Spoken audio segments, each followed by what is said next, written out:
Follow your passion is the worst piece of advice I've ever been given in my entire life. And I've started like 80 businesses. Entrepreneurship is my entire thing. It's my hobby, my life, my family, my profession, everything all rolled into one. And I still think that follow your passion is garbage advice. And I'm going to tell you why. And by the end of this episode, I'm going to hand you the exact tactical playbook for finding the thing you're actually obsessed with, because I've seen episodes like this before. How to follow your passion, how to find what you love. And they're good. I'm inspired by them, but they're not good enough because they're not tactical or specific enough. And that's the kind of guy I am. I want to know what app to download, what tool to use, what prompt. Like, let's get real about this, because anything less than that is just guru fluff, high level motivation, like do what you love type stuff. And this is not that. This is the episode I wish I always had when I was 20 years old. But if you're 60 years old, this is still the episode for you, because I'm assuming you still haven't found your passion yet or your obsession yet. So when I say tactical, I mean we're going to dig through your YouTube watch history, Google search history, Amazon orders, conversations that you've had where you tend to hijack the whole table and talk for 20 minutes straight and not even notice that you're doing it. And I'm also going to show you how to use AI to do all this in like 20 minutes instead of wandering around in the wilderness for the next 20 years. So yes, the best stuff's at the end, but I'm going to earn it first. Here's the problem with follow your passion. When someone tells you that, they're probably assuming one or two things, and both of them are probably wrong. Number one, they're assuming that you already know what your passion is. Most people don't. The vast majority of people don't, which is a crying shame, and it doesn't have to be that way. And number two, they're assuming that you only have one. Nobody only has one hobby or one passion, one obsession.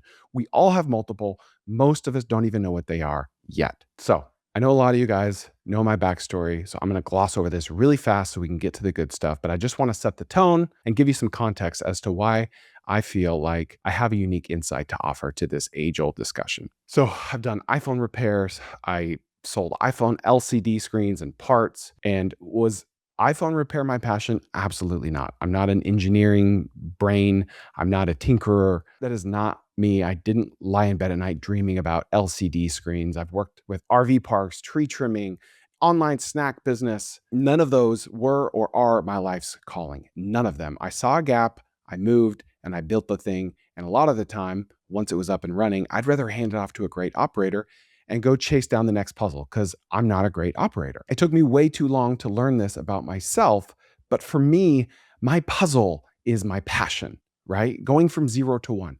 That is my passion. And one might look like $1 million or $10 million. It might look like $1. It still feels amazing to me. It still gives me that dopamine rush. And we say dopamine like it's a 4-letter word, like it's a bad thing. Dopamine is amazing, but it should lead you to action, not just to information and research and procrastination. Dopamine has to lead us to execution, to action. In this case, to the first dollar hitting our Stripe account. That's the thing that I'm obsessed with. So of all the 80 plus businesses I've started, which ends up being like, 3 to 8 a year, the through line on all of those has never been the industry, either like the macro industry, like sales, or the micro industry, like home services. I don't care about any of those niches. I love commerce. I love being a merchant. That's why I love farmers markets, because it's like merchant central. That first customer is what I really love. And the industry that I happen to be in at any given moment is just like the costume that it shows up in any given week. And I want to be straight with you, because I've talked about this a few times before, never this tactically, but my own thinking on this topic has shifted over the years. There's two schools of thought on this whole passion versus profit thing, in my opinion. School number one says your passion does not have to be your job. They can live in two totally separate buckets. Do your job and then do your passion in your 5 to 9. Job, 9 to 5, passion, 5 to 9. And I think for the vast majority of human history, that was true. And people did not have the luxury of having their passion and profit overlap. Make your money over here and go love your woodworking over there. I've said a dozen times on this podcast and others, follow the profit until you can afford to follow your passion. And for my Utah folks, follow the profit means something else entirely. And you should do that too. Do the hard thing, the boring thing, the thing that pays, eat crap for a few years if you have to, and earn the right to go chase the fun stuff later. But today we live in a world where I think school of thought number 2 is much more feasible and should be possible for anyone consuming this episode right now. School number 2 says, no, have your cake and eat it too. You can build a life where the thing that pays you is the thing you would happily do for free anyway, or the thing that you would even pay to do. Because we happen to be walking straight into this AI age of abundance where the cost of trying something, building something, selling, testing is dropping to basically zero. It used to take serious money and years to chase down some weird little obsession only to see maybe does it have legs or not. But now you can spin up a website or an app, write the copy, make the video, test the offer all in one afternoon. I mean, geez, just yesterday I'm on Twitter and I see this AI generated video that looked very good, very real, of a guy building like a miniature house with like miniature concrete and rebar and 2x4s and shingles and everything. Elon commented on it. This guy had 500 Twitter followers. He's not an influencer. He's nobody, right? Elon commented on it. It got 7 million views. And I'm pretty sure this guy that posted it, Ethan, got the idea from my episode because I posted about this in a reel a year ago. We talked about it on MFM about like a guy dollhouse. This should be an actual business and not just a hobby. And I haven't talked to him yet. I think he was inspired by that and he launched a Kickstarter. He had $0 in funding, but he just made this AI generated video, tweeted it out to the void. Remember, almost no followers. Elon comments, gets a bunch of views. He's raised 50,000 so far. He has a viable business. Like he launched a viable business with an AI generated video and no followers. That's the world we live in. Anyone can do that. So that old trade-off of money in one bucket, passion in the other is breaking down in real time. More and more of us every day are getting to combine those two buckets into one.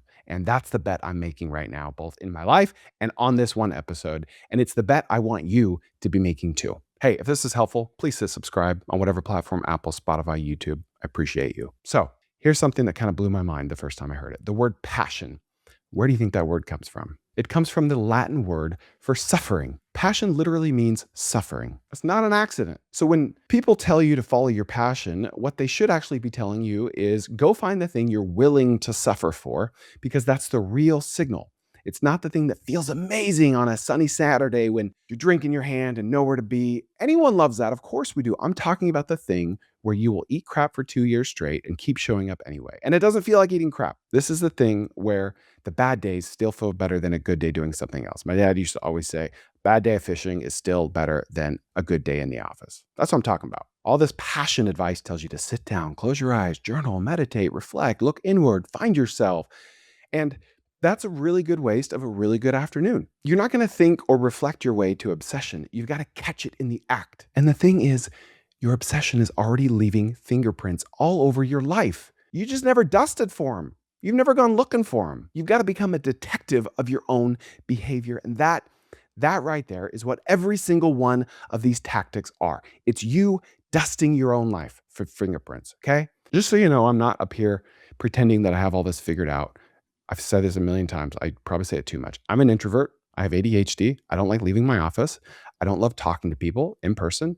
And for years, the idea of posting short form video, putting my face on camera gave me anxiety. It's cringe. It's embarrassing. And don't worry if you think I'm about to tell you that you need to post content to follow or find your passion. That's not what I'm about to say. That could be a small piece in this, but it's a small piece. But one day it clicked. And honestly, I'm glad it clicked by one of my videos going viral, because if I posted 30 videos and none of them went viral, I probably would have stopped.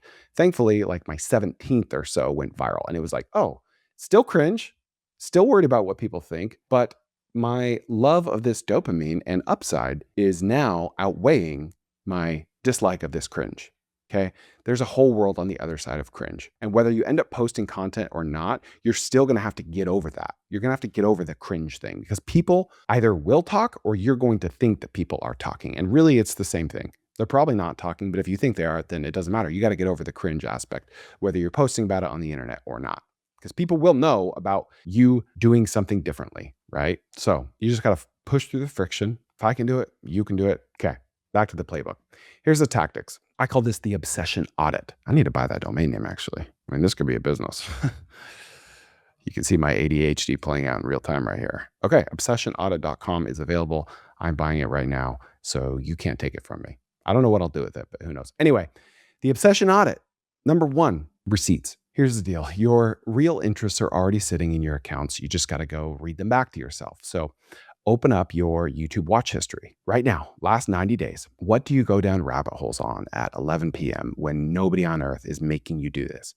That's a tell. Then go look at your Google search history. Then, and this one's going to sting a little, your Amazon order history and your bank statement. And if you didn't know this, you can go to Amazon and you can export a spreadsheet of all of your Amazon orders. Upload that bad boy to ChatGPT, and it's going to tell you all kinds of stuff. And of course, your bank statements. Why not? Where are you spending your money that you don't have to spend? Not the air filters, right? Or the bottles of water, your discretionary income, because people are likely to fund their real obsession even when they're flat broke. Okay. This is the stuff that you're buying when nobody's watching and maybe you can't afford it. That stuff doesn't lie. So AI can turn this from a boring like journaling exercise into a 10-minute superpower. Go to Google Takeout. In fact, I've got it pulled up right here in another tab. It's takeout.google.com. Okay. Export your YouTube history. It's free, or just screenshot a few pages of it, drop it into ChatGPT, Claude, Grok, doesn't matter. And you give it a prompt that goes something like, hey, here's 90 days of my YouTube watch history. Ignore the random junk, like, how to fix your appliance. That's an outlier. Show me the 3 obsessions hiding in here that I'd probably never want to admit to myself out loud. That's the prompt. And then just watch what it spits back at you. It's going to see patterns about you that you are way too close to see yourself, or you don't want to see yourself, right? We're very biased creatures. Then do the exact same thing, same prompt with your bank statement, Amazon export, hand it to AI and say, categorize my discretionary spending and tell me what I clearly care about based on where my money is actually going. And boom, that's going to be a self-portrait that you didn't even know existed. Number 2, the hijack test. Okay. I know there's at least one topic where you grab the steering wheel of the conversation and you don't even realize you've been talking for 20 minutes straight. Your friends know exactly what this is. You probably don't because you're too busy doing it. So text 5 people who know you the best right now and ask them one question. What do I not shut up about? Just that. I promise the answers are going to cluster up. There's going to be like 3 that say some version of the same thing, and that thing is pointing you at your obsession. And the AI version of this is kind of wild, by the way. If you've got like 6+ months of texts, notes, voice memos where you're rambling to yourself in the car, journal entries, whatever, feed a chunk of that into the AI and ask it, what topics do I keep circling back to? It's like having a less of a biased friend with perfect memory of everything you've ever said and 0 reason to be polite about the answer. Number 3, the childhood callback. Okay, think back to when you were 8 to 12 years old, right? Before the world got its hands on you and told you what was useful and what was a waste of time. What did you do for hours that nobody had to ask you to do? I remember as a kid watching like a whale watching video, and for whatever reason, I connected that to being a park ranger, like a game warden. Okay. And I was like, I want to be a game warden. And I loved going behind my house in Logan, Utah, and looking for animal tracks and catching frogs and trout fishing and setting traps. And I had this Nerf bow and arrow and I would shoot pheasants with it. Never hit one. But like to this day, I love just going out in the woods and doing stuff, setting traps and whatever. That is one of my obsessions that I could monetize. And it went dormant for decades, but it's there. There's an almost 0% chance that whatever it is you were obsessed with at that age completely went away and you have no interest in it anymore. I'm not talking about like 3 to 7 years old when you love cars and dinosaurs. Like I'm specifically talking about like 8 to 15-ish. Okay. Because around 14, 15, high school takes over, the opposite sex, sports, whatever. And that obsession stuff kind of takes a back seat. Kind of like it's taken a back seat in your career so far, right? Which is a shame. What did you get in trouble for as a kid, right? That's usually your gift showing up way too early before you even knew what direction to aim it in. Talking too much in class, that could be sales, that could be content, that could be anything. I'm kind of a closeted class clown. If you put me in a class full of close friends, I'm going to be the biggest extrovert in the world. Were you the kid that took everything apart just to see how it worked? That's building you, right? Were you bossing other kids around on the playground? That's leadership. Your teacher just didn't have a nicer word for it yet. Number 4, the energy log. This one takes like 2 weeks, but it's stupidly powerful. So hang with me. For 2 weeks, every time you finish an activity, okay, it's a little tedious, but it's worth it. It might be more effective than everything I mentioned so far. Every time you finish an activity, rate it 1 to 10 on one single question. How do I feel right now after doing this? Or this question, how much energy did that task give or take away from me? Not while you're doing the task, but after, right when you finish. Because here's the truth. Most things drain you. And that's normal. It's fine. We're here to work, right? You want to hunt for the rare thing that should be draining you, but is leaving you with more gas in the tank than what you started with, more energy, a net energy positive, if you will. That's the green flag. And while you're at it, go ahead and track your time distortion. What's the activity where you look up and 3 hours just vanished? It felt like 20 minutes. That's flow, right? That's what you're in the flow. And that's right next door to obsession. So keep it all in your notes app. And at the end of the 2 weeks, paste the entire thing into the same AI chat window where you're already talking to it about this stuff and say, find the pattern, tell me what charges me up and what drains me. And AI is going to spot it probably long before you do. Number 5, this one's a little uncomfortable. So brace yourself. There's no comfort in the growth zone.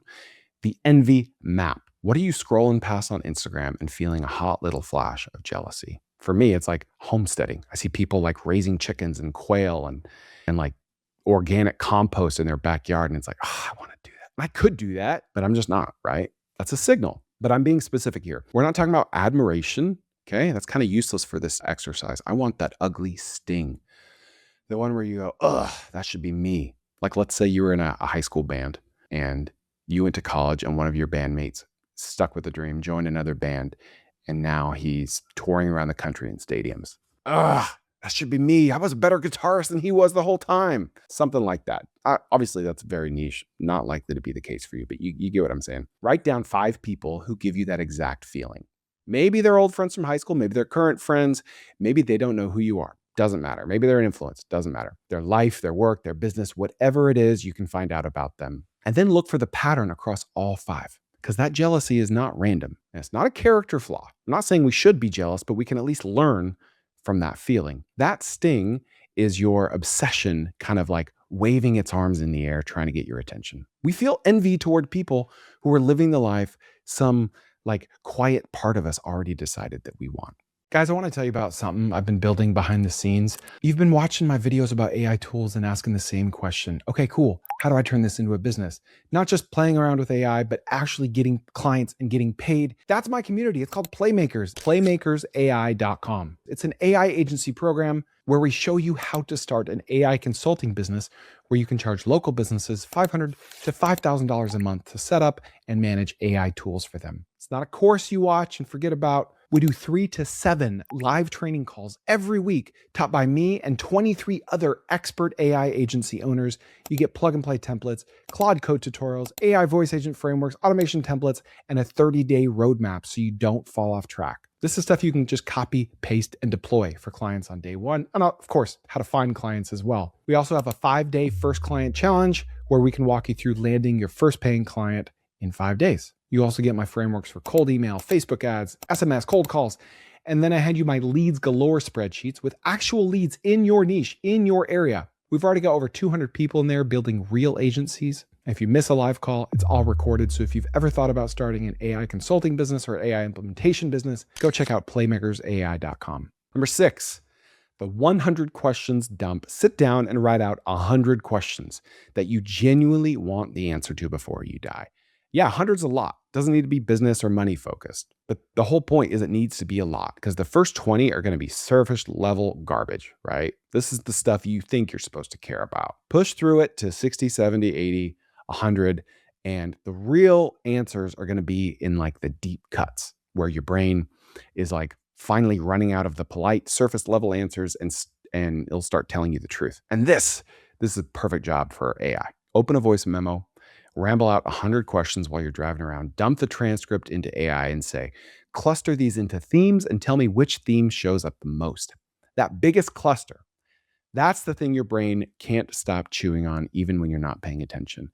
And number 7, this is the teach it for free filter. What's the one thing you would happily make a whole video about or explain to a stranger next to you on an airplane for $0 just because you physically cannot make yourself shut up about it?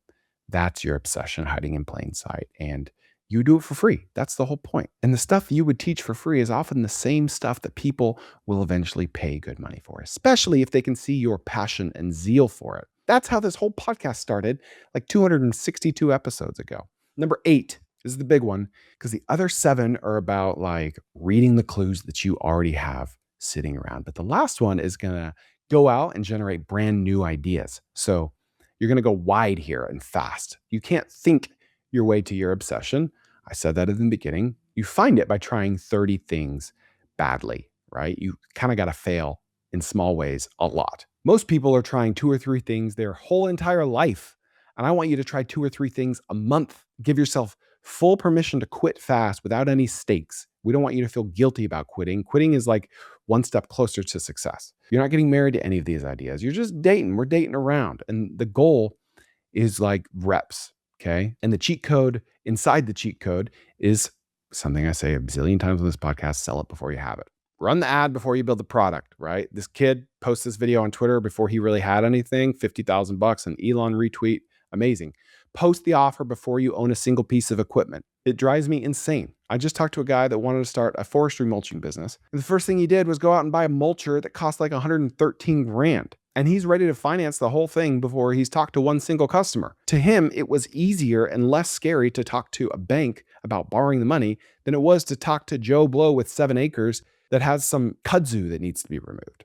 It's backwards. Run the ad first, post on Facebook Marketplace, next door, see if your phone rings, and the market is going to tell you the truth way faster than your feelings ever will. And while we're here, one bonus move that ties this all together: post your stuff publicly, okay? Like, just do it. The experiments, the ugly versions, all of it. Yeah, it means that people are going to see the ones that fail, but they're probably not going to remember them. Who cares? I'm still doing this. I've launched things in the last 6 months that millions of people have seen that have failed or been abandoned. I don't give a crap. They don't either. They forgot for the most part. The downside is, yeah, someone's going to watch you fail, and that's not a real downside. So we've got a finite, limited downside and an unlimited upside. Posting publicly keeps you accountable. And I'm on this heater of an obsession with accountability lately. I had to film a couple videos just last week, and I'd been procrastinating them for 10 days, and they were important videos. And my team was like, Chris, come on. And I was busy, but I had the time, right? I just kept doing other less important things.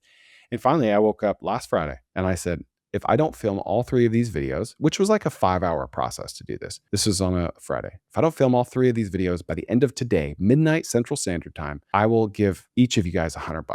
Everyone in this group chat, $100. You know what? I did them.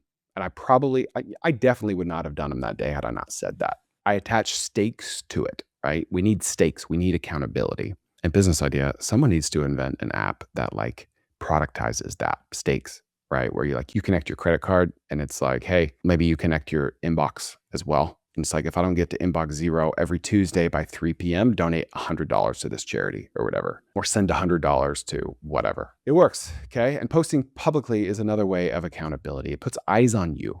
And eyes on you means finding customers and partners finding you instead of you having to chase them down. And remember, every time you hit publish, it's like a free lottery ticket, right? We're playing the lottery here, but it's free. So play it as many times as you can. And last thing, this is one I actually want you to remember. If you forget every other word I just said, everybody treats obsession like it's a buried treasure, like it's this one perfect thing sitting out there fully formed, and you just have to go wander around on the map until you trip over it. But that is wrong. That's not how it works. This thinking keeps people stuck for years. The truth is that it took me way too long to learn. Obsession is something that gets built. You got to start with a seed of passion, but you really get obsessed with the things you get good at. Think about anything that you love. You probably didn't love it on day one when you were terrible at it. You got a little bit good. That felt great. Then you did more. You got better. And somewhere in there, the interest turned into obsession. And the passion followed the progress, but it doesn't ever start the other way around. So all these tactics I just gave you, those are for picking a direction. But once you have a direction pointed, the move is simple. Pick the thing that gives you the smallest win the fastest, right? Dave Ramsey would call this baby steps. He wants people to pay off their smallest debt first, even if it has a lower interest rate, because momentum is very real. Remember, focus is overrated, momentum is underrated. We want to do little things, low-hanging fruit things that keep us momentum. You want to stack 2 or 3 wins, and then you want to let getting good do the heavy lifting that motivation was never going to work for anyway, right? It's a muscle. You work it out and it grows. And the final filter of all this, the real one, is stop asking yourself, what do I love? Start asking, what am I willing to suffer for? Okay, remember, full circle here. Passion means suffering. Everybody wants the highlight reel of being obsessed, but nobody wants the boring, grindy, like nobody's clapping 3 a.m. middle part. But the real question is not like, what makes you happy? It's what bad days doing one thing beat a good day of doing anything else. Find that, and you found your obsession. And that is the only one that ever actually pays. So start by being a detective this week. pull up your YouTube history, text your 5 friends, write the 100 questions, let ChatGPT find the pattern that you're too close to see, then go try something today. Remember, let dopamine lead to action, not information gathering. Do this stuff before you're ready, because you're already way more ready than you think you are. And yes, like guys, business is hard. Okay. Finding this stuff is hard, but you've probably heard the old adage, choose your hard. Being overweight is hard. Eating healthy is hard, right? Choose your hard. Short-term hard or long-term hard? I choose short-term hard, but you are capable. You can do it. It's doable. If a kid like me who just didn't want to be broke anymore can stumble into 80 businesses and find the thing that I will happily do until I die, then you can absolutely do that for yourself. Oh, and fun fact, in the day or two that elapsed between when I recorded this and when you're listening to this, I went ahead and vibe coded this really cool tool called Obsession Audit, and you can find it at obsessionaudit.com. I promise you I was not intending to do that when I started recording this episode, but bias for action, I got to do it. So it's free and it should help this process go a little smoother for you. But of course, you could still do it yourself, just a little more clunky. If you know someone that is lacking in obsession or happiness or fulfillment or motivation or in a crappy job, please send this to them. It could literally change their lives. You can have your cake and eat it too. I promise. I promise you. It's going to take some work, some effort, some testing, some launching, a lot of failing, but I promise you it will be worth it. I'm laughing at myself because I almost just said, and I say this in the name of Jesus Christ, amen. That was really weird. I've never almost said that as if I'm closing a church talk or a prayer. I'm clearly deeply ingrained with the Church of Jesus Christ of Latter-day Saints, and it shows. So thanks for listening, hanging out in the Koerner office. You guys are awesome.